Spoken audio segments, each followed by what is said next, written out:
Baik, Assalamualaikum warahmatullahi wabarakatuh. Perkenalkan, nama saya Rizky Oliananda dengan NIM 230180 dari Sistem Informasi. Sebelumnya saya ucapkan terima kasih kepada Ibu Pujiati Nisa SDMT sebagai dosen pengampu mata kuliah Jaringan Komunikasi Data. Adapun kali ini saya akan menjelaskan beberapa perintah yang diberikan akan kita cobakan di CMD, akan kita praktekkan dan kita jelaskan fungsinya apa. Misalnya di sini ada perintah CD. Ada dua fungsi untuk perintah CD ini, yaitu yang pertama untuk masuk ke direktori tertentu ataupun keluar dari direktori tertentu. Misalnya di sini kita akan masuk ke direktori tertentu. Misalnya saya memiliki direktori ataupun folder Jarkom.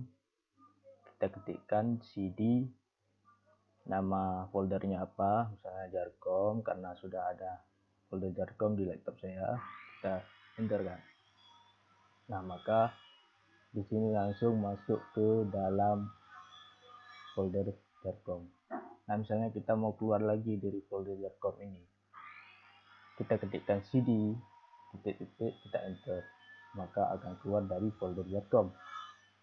Baik, adapun perintah yang kedua ialah CLS ya, di mana CLS ini berfungsi sebagai menghapus riwayat yang telah kita ketikkan di CMD.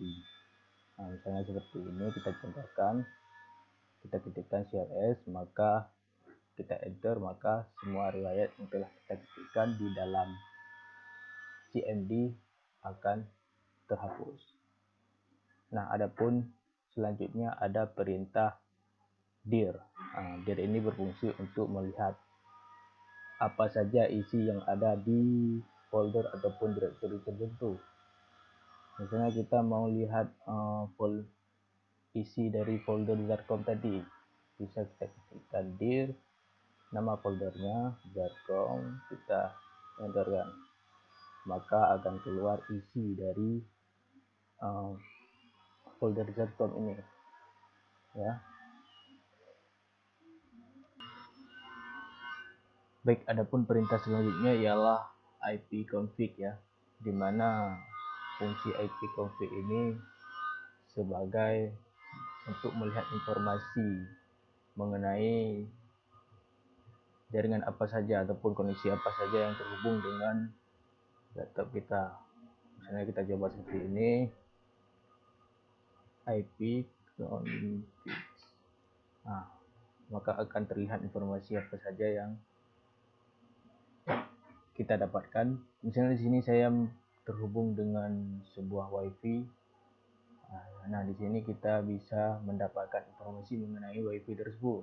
Misalnya kita bisa mendapatkan IP address-nya, terus gateway-nya, dan lain sebagainya. Nah, adapun perintah selanjutnya ialah ipconfig all ya. Ini sebetulnya hampir sama dengan ipconfig, cuman informasi yang kita dapatkan itu lebih detail. Baik, kita coba config all. Nah, bisa kita lihat ya. Nah, tadi kita terhubung dengan sebuah WiFi. Nah, di sini bisa kita lihat informasi yang kita dapatkan itu lebih detail.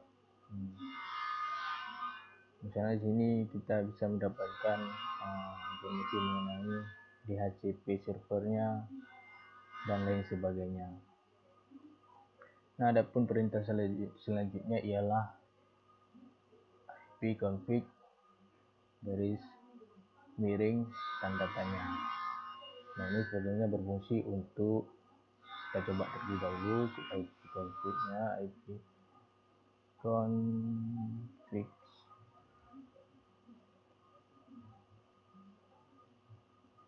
tanda tanya. Nah, ini sebenarnya berfungsi untuk melihat perintah-perintah apa saja yang bisa kita gunakan dengan menggunakan perintah ipconfig ini. Misalnya bisa kita gunakan perintah all, perintah renew, perintah release, dan lain sebagainya. Baik, kita lanjut ke perintah selanjutnya, ialah perintah ip release.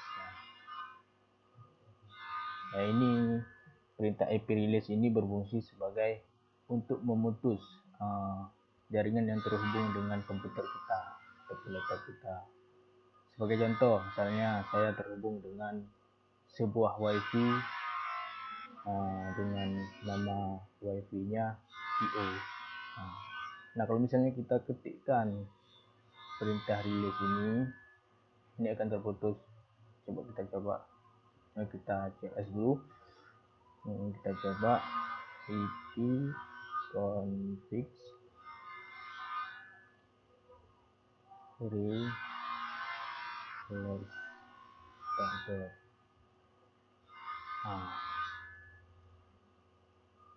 Maka terputus. Bisa dilihat ini yang tadinya terhubung, sekarang sudah terputus koneksinya. Ya. Baik, selanjutnya ada perintah ipconfig renew. Nah, ini sebaliknya. Ini untuk menghubungkan kembali jaringan yang terputus tadi. Mari kita coba ipconfig renew. Nah, bisa kita lihat ya, terhubung kembali dia. Wifi yang tadi terhubung kembali dengan menggunakan perintah ip renew ini. Baik, adapun perintah selanjutnya ialah ipconfig display.s. Nah, perintah ini berfungsi sebagai untuk melihat informasi mengenai situs apa saja yang pernah kita carikan.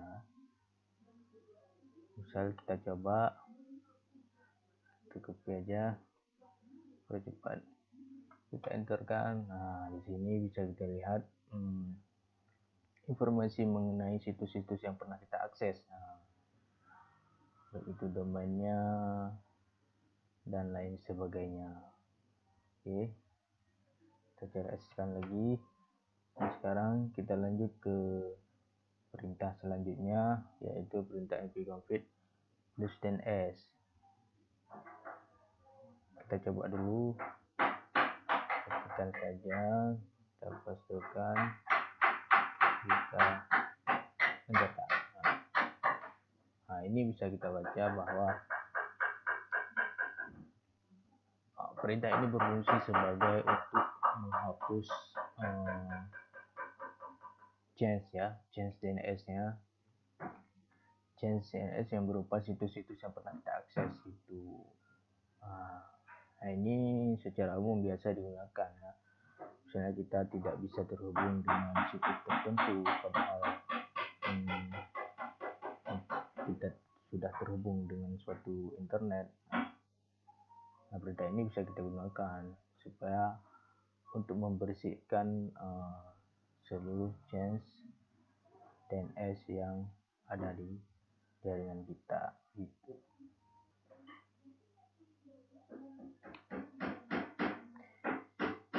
Baik, selanjutnya ada perintah ipconfig register DNS.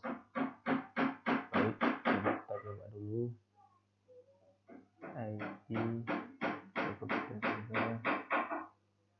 ipconfig register DNS. Nah, perintah ini berfungsi untuk memperbaharui semua LAN di HCP dan mendaftar ulang adaptor DNS. Biasa digunakan jika ada masalah dengan pendaftaran DNS dan konektivitas jaringan. Adapun perintah selanjutnya ada pings ya, di mana pings ini berguna untuk mengecek konektivitas antara komputer kita dengan host yang lain. Misalnya di sini kita ingin cek konektivitas dengan menggunakan domain Google. Bisa kita ketikkan pings domainnya Google google.com, kita enterkan. Nah, di sini bisa kita lihat berupa informasi konektivitas, baik itu IP-nya, terus ada byte-nya, dan waktunya, dan lain sebagainya. Baik, selanjutnya ada perintah netstart. Nah, di mana perintah ini biasa digunakan untuk menampilkan informasi mengenai tentang koneksi jaringan dan statistik. Ini biasa digunakan untuk mendiagnosa masalah jaringan, memantau koneksi jaringan yang aktif, dan mendapatkan informasi tentang port yang digunakan oleh berbagai aplikasi. Misalnya di sini kita coba start. Nah, di sini bisa kita lihat ya, active connection, koneksi yang aktif di data. Bisa kita lihat fotonya, local address-nya, foreign address-nya, dan state-nya. Oke. Nah, misalnya di sini ada contohnya WhatsApp dan lain sebagainya. Selanjutnya ada perintah retrieve ya, dimana perintah retrieve ini digunakan untuk melacak jalur yang dilalui paket data dari komputer ke alamat IP yang kita tuju. Ini berguna untuk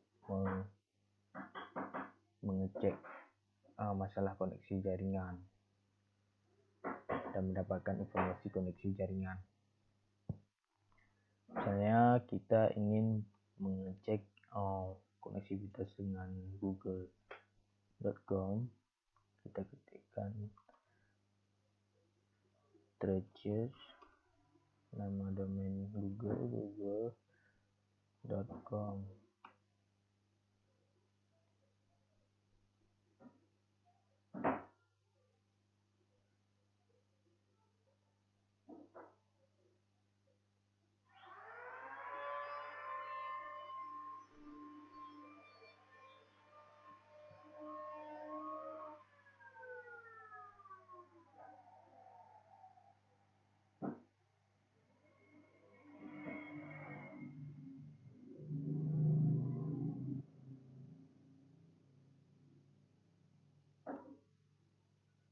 Nah, di sini bisa kita lihat berupa informasi root, ada beberapa hub, di mana bisa kita lihat kalau misalnya ada bintang-bintang seperti ini berarti ada masalah koneksi. Request timeout.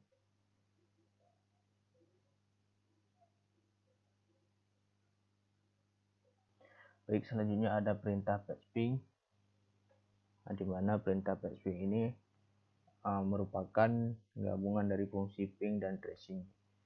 Biasa digunakan untuk mendiagnosis jaringan dan melacak jalur yang diambil pada paket data dan mengukur kehilangan paket data setiap hubnya. Ping ini memberikan informasi yang lebih lengkap daripada ping dan trace tadi ya. Jadi informasi yang kita dapatkan itu lebih detail. Misalnya kita coba searching sebuah domain ataupun IP, kita coba sebuah domain Google, kita ketikkan perintahnya, domainnya google.com, kita enterkan, tunggu sebentar.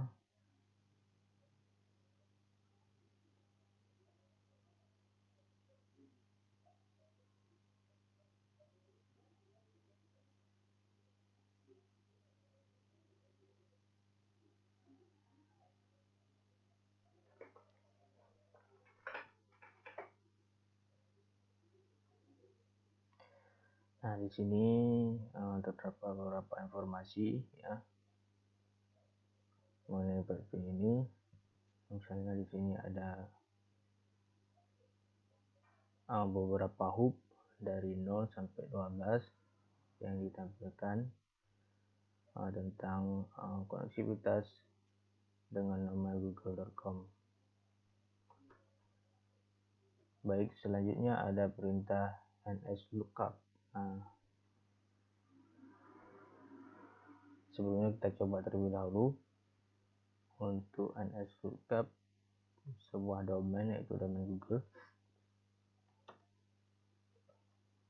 google.com.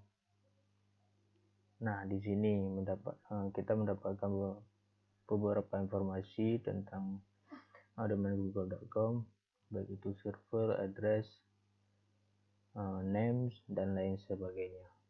Adapun fungsinya yaitu untuk melakukan query terhadap service DNS untuk mendapatkan informasi tentang domain, termasuk alamat IP yang terkait dan informasi DNS yang lainnya.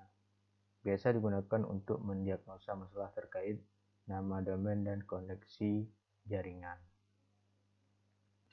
Baik, selanjutnya ada perintah netsh, di mana perintah ini sebetulnya ada beberapa fungsi. Salah satunya ialah kita dapat melihat informasi mengenai profil jaringan yang tersimpan di dalam komputer kita dengan cara mengetikkan netsh wlan show profiles, enter. Nah, di sini bisa kita lihat user profile ataupun jaringan-jaringan yang pernah terhubung dengan komputer kita. Nah, di sini ada Hero Kupitik dan lain sebagainya.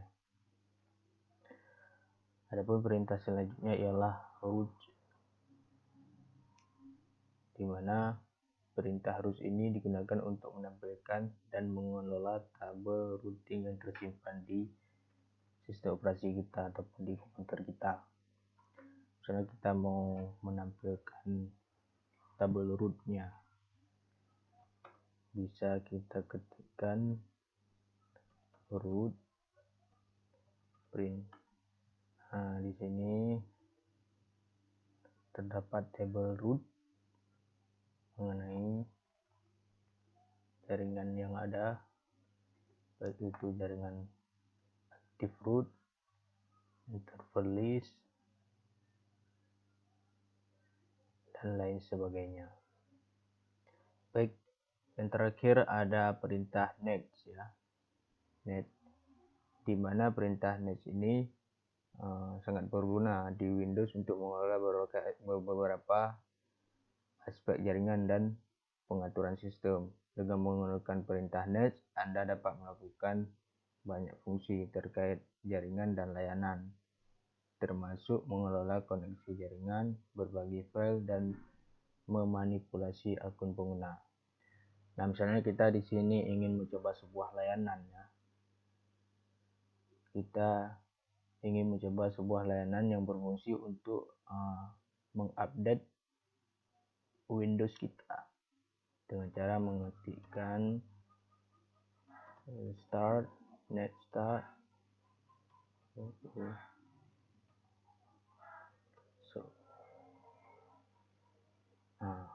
keluarnya seperti ini. Kenapa keluarnya seperti ini? Karena saya telah melakukan update terbaru di sini.